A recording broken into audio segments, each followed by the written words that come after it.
Hey, what is up, Rovers, and welcome to the channel. For the foreseeable future, I'm going to try and at least do a brief summary of most of the new content coming in the future updates. I'm at first going to sprinkle in just little bits of information, keep it kind of vague for people that just kind of want to get themselves excited, and deeper into the video, I will say spoilers from here on out for anything that does go into deeper detail. I will just say that any characters that have already reran, I'm not going to keep secret when those are coming back. The characters are already out there, and quite honestly, if I were to hear that what character I missed out on is coming back, I would actually be quite excited. So without further ado, like and subscribe. Let's get to it. For the diet and vague detail side of things, I'm going to go ahead and just very quickly try and list through as many of these as I can, just to kind of give you a sweet little taste of everything coming to the game. Now, for the first thing, it's going to be a new resonator. Obviously, I do believe that she's been officially announced by now. Her name is Cantarella. We do also know that she is a rectifier character, which is really exciting. I know we don't have already too many of those, but honestly, I could always use more. They tend to be some of the best in the game, so I'm quite excited for that. We have some brand new upgrades coming to the Rover. I won't say exactly what those are until later. We have a brand new permanent endgame mode coming to the game. Again, I won't get straight into the nitty-gritty of that until later. We are going to have 2 reruns for 2 past characters that have been released with the next version update. It's going to first be, I believe, Shorekeeper, followed by Camellia, or vice versa. I'm not entirely too sure, but at the very least, we do know that they should be coming back, so it's going to be very exciting.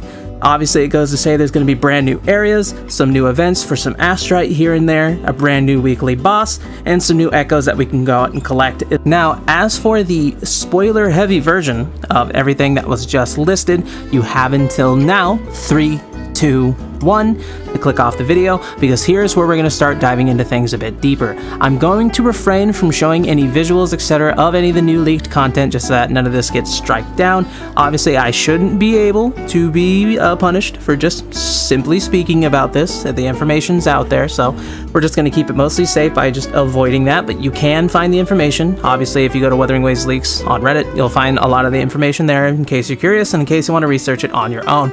Moving on, the upgrades to the Rover, as I'm sure a lot of people probably have already seen pop up on their feeds, I actually saw this one myself, is the new Arrow Rover. The new element coming to Wuthering Waves for the main character. It is going to be fantastic, but not only are we getting the new version of the Rover, which kind of hints to like some inspiration towards Blackrock Shooter with the ultimate animation, I've heard they've also actually updated a lot of the battle animations for them, so I'm really excited to see those. I haven't seen those, I just heard that that was something that happened. Same thing with Cantarella and her leaked moveset. There's been improvements everywhere. It's going to be probably way better in the actual full release. But the upcoming free 5-star weapon is designed specifically for Arrow Rover, and that is incredibly exciting. The sword itself has an energy regen main stat.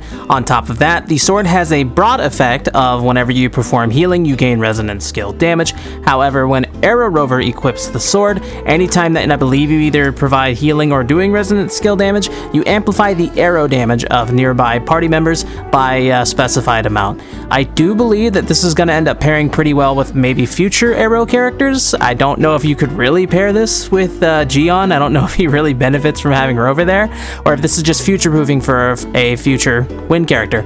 I also don't know if this will somehow passively make John Shin any better, but I have a feeling that even with the new set and even with this weapon on Arrow Rover, I don't think she's gonna be playable at all, but I really hope she somehow, some way gets a new set or some new buffs in the nearby future that finally makes her playable, because I really do love her design and I love the character a lot. This new version of the main character is actually teased in that large trailer they put out for the main story of Renacida, and it's actually really cool to see it all kind of circling down into what we're probably going to be getting over these next couple version updates. Aside from that, aside from the new 5-star weapon that we are getting for free for the Rover and all that other stuff, we will be able to use them in the brand new endgame mode. I do believe it's either called Tower Babel, or it's named that internally by people looking at leaks because of its connections to Punishing Grey Raven. It's looking like it's going to be an untimed endgame mode, not really focused on how fast you can clear something, but how, I guess you could say, perfectly you could end up playing. A lot of the rewards tied behind the mode are apparently very easy to get at the little baby dick difficulties. However, if you perform crazy well on the higher tiers of this tower, you apparently get titles and everything else for bragging rights, but there's no real point to do it outside of just kind of showing how big your dick is. But as someone with an S6 Rosia, and hopefully more characters in the future, this is going to be a really fun playground to actually finally test out all these crazy freaking builds that end up clearing the tower in like,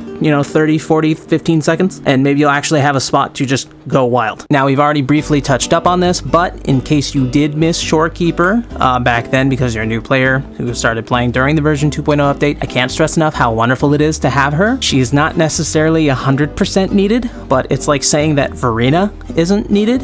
Verena is insanely good. She's wonderful to have on a team, and you will not regret pulling Shorekeeper. You can slot Shorekeeper in so many different teams. She is incredible for both healing, just the utility of her ultimate if you build her ER, if you have her weapon, etc. I mean, even if she has her weapon, she performs even better. In case you're really lacking a really nice dedicated support, and you really want something that's a really nice, good all-rounder that you can slot pretty much anywhere you need for a hyper carry team, Shorekeeper's incredible. On the flip side, if you're looking for a character to straight demolish most of the content with, you can pick up Camellia. She is incredible. She is second to none. She is incredibly good. Very good for Whimpering Waste, which is one of the new endgame modes they added. Really good at clearing multiple ads or multiple enemies all at once. It's very easy to use too. It's really honestly just spin to win. And if you pulled Rosia, during the version 2.1 update, you'll have an actual beneficial use for her. But if you have Sanhua, that's fine too. Now, this one is mostly just me inferring, because for the most part, every time there's a new version update, we always end up getting some new events sprinkled in here or there, whether it be hey, you log in, go take pictures of this place, or it's the hamster wheel, etc. I can't guarantee exactly what is coming. I just know that every single time we always end up getting some events sprinkled in, whether it be combat challenges, etc. More than likely, we're probably going to end up getting a nice little pocket full of asteroites soon in the next few version updates, and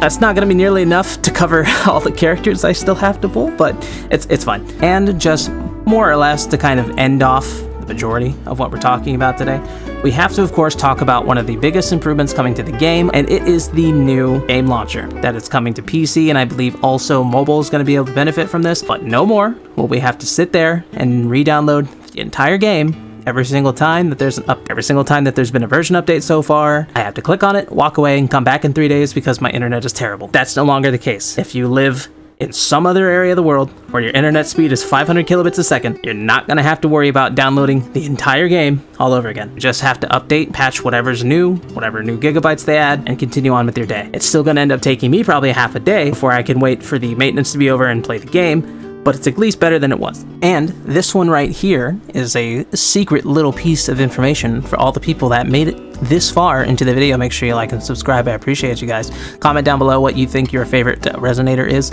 This is completely unnecessary. Yes, I'm farming interactions, but just cope with it for now. But anyway, so supposedly, for the next few content updates that we're supposed to get, the new rerun characters are supposed to be the Renacida character. Now, why that's kind of mind-bending is certain characters that have been released, like Phoebe, she does completely work completely fine as a solo DPS, the main DPS with a Spectro Rover, that kind of deal. She does function more than fine. She can do both. She can be a main damage dealer, and she also has that other form that no one uses, because currently right now no one can really utilize it. Applying that many Spectro Frazzle stacks, using her in that mode, there's not really a whole lot of benefit of it. Enter Zani, which we're going to be getting.